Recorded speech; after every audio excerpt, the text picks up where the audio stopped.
Welcome back to Master Kalog and don't forget to subscribe for more updates.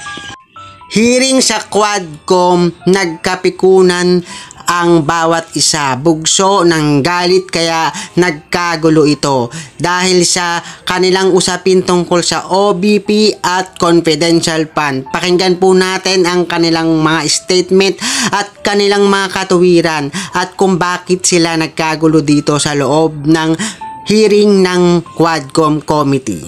Nangyari, a barrage of questions, that's why I'm asking. Bakit natin ginawa yun earlier?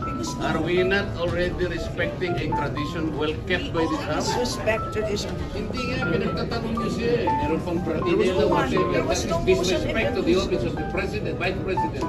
So ano yung pinagtatanong niyo sa kanya eh? These questions never happened before. That is the one I'm explaining to you.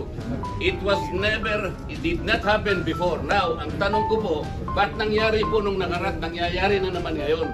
We are talking of the office that the person... Motion was introduced. You may not like the person, you may not like her presence here, but you have to respect the office of the Vice President. That is all, because that is guided by the tradition. Kahapon po, kagaya po na sinabi nila, wala nang pinagtanong sa office of the President, and that is correct. That is in line with that tradition. Ngayon po, kung ang tinatanong ko ngayon, are we discarding the tradition? And is this committee authorized to discard a well-kept tradition? So kaya na, then why are we intending to ask questions na naman at pinatawag nyo na naman kung sino-sino dito? That is why, kung hindi po kayo makakasagot, madam, ang tinanong ko na sa inyo, I am now moving. Oh, may prati-pratinela pa. Saan po kayo nakakita ng gano'n? This did not happen anytime.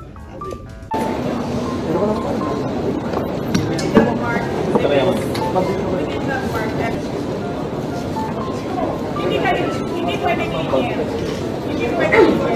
You are not the chair. I'm not the chair. You allow me to talk to you. You are not the chair. The rules of court is not in.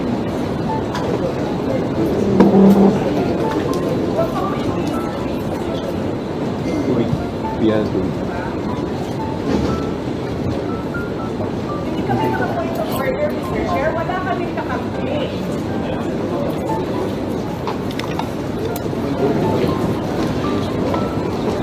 Madam Chair, I have already related the value of tradition. Parliamentary procedures, Madam Chair, grow from or are enriched by traditions, experiences, and precedents collectively gathered by the House of Representatives over years, and the institution keeps them well. That is why, from my entry in 2004 or the 13th Congress until today, I have observed the observance of that well-kept tradition. The two highest positions in government, namely the office of the President and the office of the Vice President, were duly accorded with respect and deference. I have observed that. That's why I have relayed to you earlier in 2022, the Honorable Libanan, invoking courtesy, took him only 13 minutes to dispose the office of the Vice President. And that was quickly moved, quickly seconded by no less than our majority leader. That was in 2022. I'm not going by record, Madam Chair. 2023, I said, no less than the presidential son, our own senior deputy majority leader, stood up and said that in line with the time-honored tradition of according courtesy to the office of the Vice President, I move to terminate the budget briefing of the OBP. And I can recall the Honorable Castro strongly objected. No, that's in 2023. This is by the record. And she objected, but her objections were rejected by the committee because the committee already terminated the proceedings. And she kept on requesting, Madam Chair, that she makes at least her manifestation. And she was unable to do that because the proceedings were terminated. So that, what I am saying, from 2004, when I entered these halls, these hallowed halls, hanggang punto sa sinasabi kong 2023, we have kept the tradition. Ngayon po, kung ano-ano ng mga tanong ang ginawa. In 2023, 22 minutes. 2022, 13 minutes. Ito po, pinagawa yan na po yung budget earlier at ngayon we're about to quarrel again on the budget. Ang tanong ko nga po ngayon, dahil nga po sa nangyayari ngayon sa budget ng Office of the Vice President, and despite her manifestation that she will no longer defend her budget because she forgoed, sabi niya, I will forgo my opportunity to defend the budget of the OBP for 2025 by way of question and answer, and I will leave to the House of Representatives to decide such proposal as presented. We cannot even accept such kind of answer, Madam Chair. What do we need her to articulate for? So ang pinag-uusapan po natin, wala na po ba yung respeto sa tradisyon na yun? Kagaya po ng binabanggit ko, every time mag-i-interpellate po dito, Madam Chair, because of that tradition, it's always the member of the minority who will start the interpellation because we have kept that tradition. Ang dami po. Ang dami ko pang sasabihin sa inyo, haba lang tayo. So the question is, when we did that to the Vice President earlier, now we're doing it now, are we now setting aside this tradition? That's number one question. Number two, is this committee authorized to set aside the tradition? Your Honor, short answer is no to both questions. Okay. If that is the answer, Madam Chair, and we are all bound to respect one tradition so sacred in our hearts, because we are called honorables in this house. We cannot be honorables if we cannot honor our own tradition. We are defined by what we believe as a tradition in this house. So if we are now all amenable that we have kept that tradition, no longer questions are being asked, then I will respectfully move, Madam Chair, to terminate the budget of the OBP for 2025. I object, Madam Thank Chair. you. Ba't ang nangyari, a barrage of questions. That's why I'm asking, bakit natin ginawa yun earlier? Are we not already respecting a tradition well kept by this House? Disrespect tradition. Hindi nga, pinagtatanong niyo siya. Meron pang pratinela whatever. That is disrespect to the office of the President, Vice President. So ano na pinagtatanong niyo sa kanya? These questions never happened before. That is the one I'm explaining to you. It did not happen before. Now, ang tanong ko po, ba't nangyari po nung nakaraan, nangyayari na naman ngayon? We are talking of the office that the person... Confusion was introduced. You may not like the person, you may not like her presence here, but you have to respect the office of the Vice President. That is all, because that is guided by the tradition. Kahapon po, kagaya po na sinabi nila, wala nang pinagtanong sa office of the President, and that is correct. That is in line with that tradition. Ngayon po, kung ang tinatanong ko ngayon, are we discarding the tradition? And is this committee authorized to discard a well-kept tradition? So kaya nga, then why are we intending to ask questions na naman at pinatawag nyo na naman kung sino-sino dito? That is why, kung hindi po kayo makakasagot, Madam, ang tinanong ko na sa inyo, I am now moving. Oh, may pratinela pa. Saan po kayo nakakita ng gano'n? This did not happen anytime.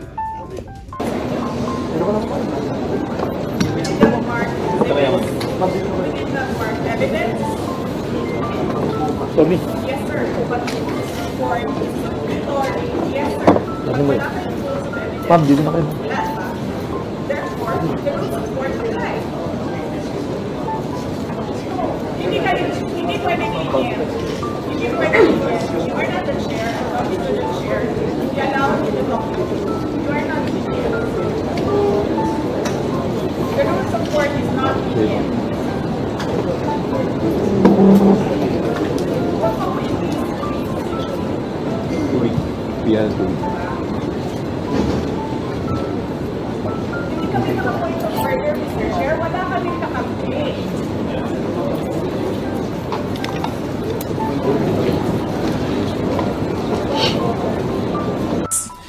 Mr. Chair, the position of Undersecretary and Assistant Secretaries and other appointed positions are positions of trust and confidence by the appointing authority.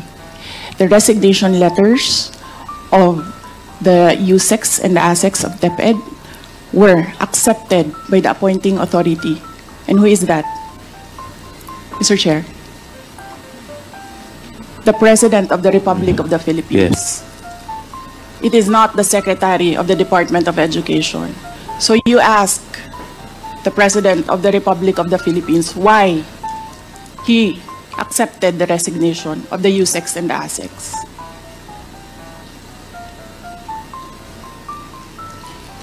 What is the point, Honorable Vice President? Ang sinasabi ko sa inyo, bakit nyo kine-question ang due process? Tanungin nyo ang appointing authority, bakit niya tinanggap ang resignation letter?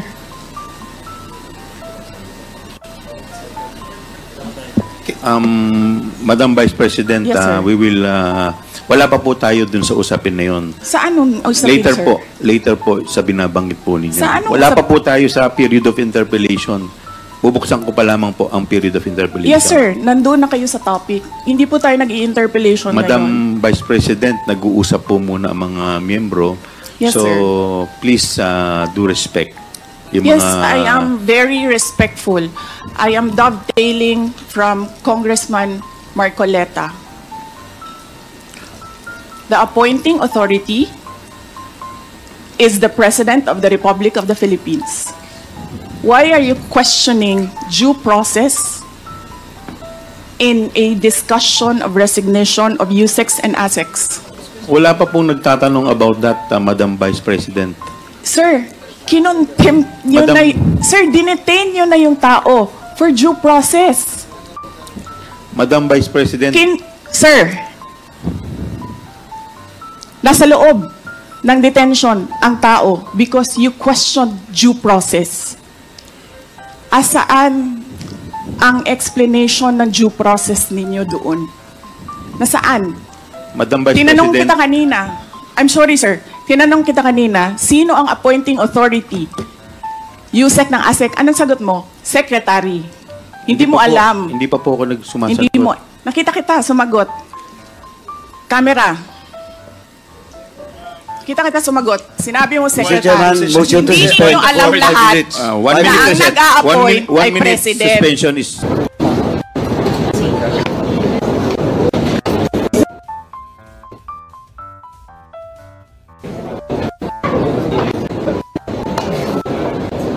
It was illegal in the first place. President.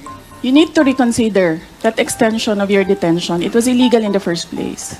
You asked the President why he accepted the resignation. Do not ask due process. Mr. Chairman. Mr. Chair? Yes, Congressman Paduano. Congressman Nakop. Mr. Chair, Madam Vice President, if you have any question insofar as the actions of this committee are concerned, I think the proper remedy is for you to go to the court. Sir, I will go to court. Opo, pero Oo, that is pero your... araw-araw, you are depriving a person of her liberty while I await That is precisely the point, ma'am. the... If our action of detaining your chief of staff is against the law, I think the proper remedy, and I think you're a lawyer, Yes, sir. the proper remedy is to go to the court. Sir, do you really want to show the Filipino people kung anong kaalaman ninyo sa batas? Ang sinasabi ko lang po ay sundin Oo. po natin yung batas Kaya dito nga, sa sir, House. sundin natin yung Kasi batas. nandito po kayo dito sa bahay ng Kongreso. Yes, sir. Sundin natin yung batas. Why will you penalize, punish Yusek Lopez for an act of the President? Madam Vice President, that is the decision of the committee as a whole. Sana po respetuhin po ninyo.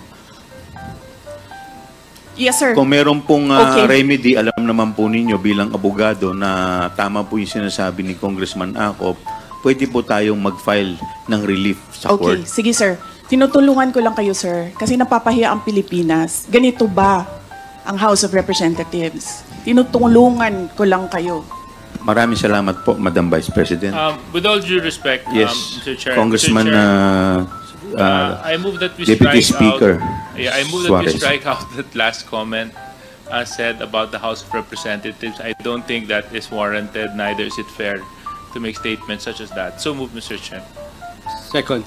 Kaugnay sa usaping ito, tama ba ang mga katuwiran na kanilang inihayag? Ano ang magiging opinion mo about dito?